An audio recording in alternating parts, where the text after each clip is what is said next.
नमस्कार। मैं एक ऑडियो भेज रही हूँ। अच्छा लगे तो ज़रूर स्वयं भी सुने, दूसरों को भी ज़रूर भेजें।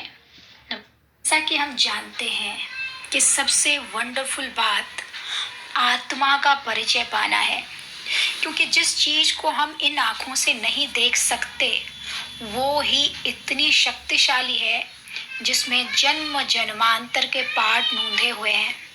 ये ऐसी रील है जो कभी घिसती मिटती नहीं है, इसका कभी भी विनाश नहीं होता है। सबसे खास बात इसकी ये है कि ये ही प्योर और इम्प्योर बनती है।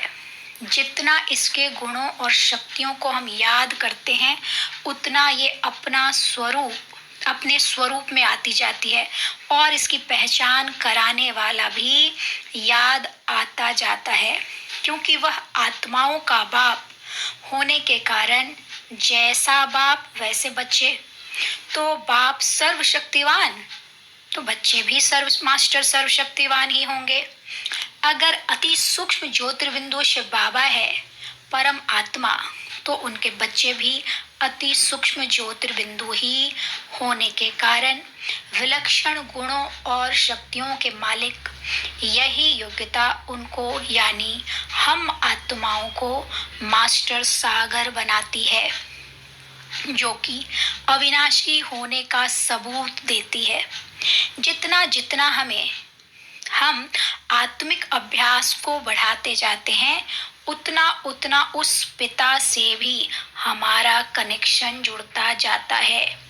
आत्मिक अभ्यास यानी स्वमान में रहना, अपने गुणों को याद करना। मैं आत्मा शांत स्वरूप हूँ, प्रेम स्वरूप हूँ, सुख स्वरूप, आनंद स्वरूप हूँ, शक्ति स्वरूप हूँ, संपूर्ण पवित्र आत्मा हूँ, आनंद स्वरूप हूँ। ऐसा ये अभ्यास, और आत्मा इतना प्योर बनती जाती है कि उसमें 84 जन्मों का पाठ ऐसे समा जाता है, जैसे कि हम कोई खेल खेल रहे हों। एक के बाद एक जन्म लेते जाते और हमारा उस हिसाब से स्वरूप बदलता जाता, न कि मेहनत कोई करनी पड़ती है।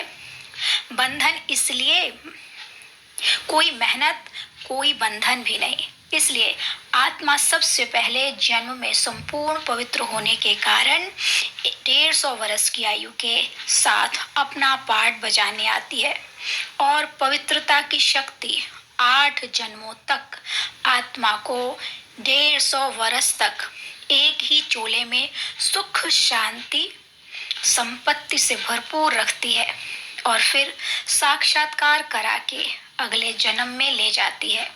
लेकिन आत्मा को बस एक ही बार इस संगम युग पर अपने को भरपूर करने का समय मिलता है। संगम युग यानी जब परमात्मा आकर हमें पतित से पावन बनाते हैं, ब्रह्मा तन का आधार लेकर, क्योंकि परमात्मा निराकार है। इसलिए इसमें ही 5000 वर्ष की कमाई हमें जमा करनी होती है। अतः हम गफलत नहीं करें। गफलत यानी कोई भी समय की बर्बादी ना करें। आत्मा जब अपने संपूर्ण पवित्रता की स्टेज में होती है, तब ही सर्वगुण संपन्न, संपूर्ण अहिंसक, 16 कला संपूर्ण, मर्यादा पुरुषोत्तम और संपूर्ण निर्विकारी होने के कारण दिव्य गुणधारी देवी देवता कहलाती है। तो फिर किसी अकासुर बकासुर जैसे दैत्यों को मारने का कार्य कैसे कर सकती है? इन्हीं दंत कथाओं के कारण हमने अपने आप को दूसरों का जज बना दिया और अपना वकील, जबकि हमारे विकारों पर हमें जीत पानी है।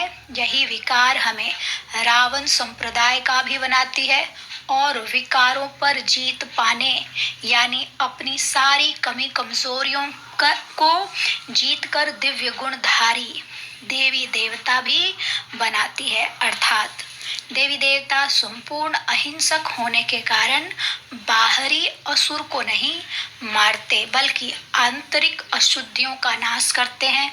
तभी देवी देवता यानी देने वाला, हर हाल में देने वाला कहलाता है। अच्छा, ओम शांति।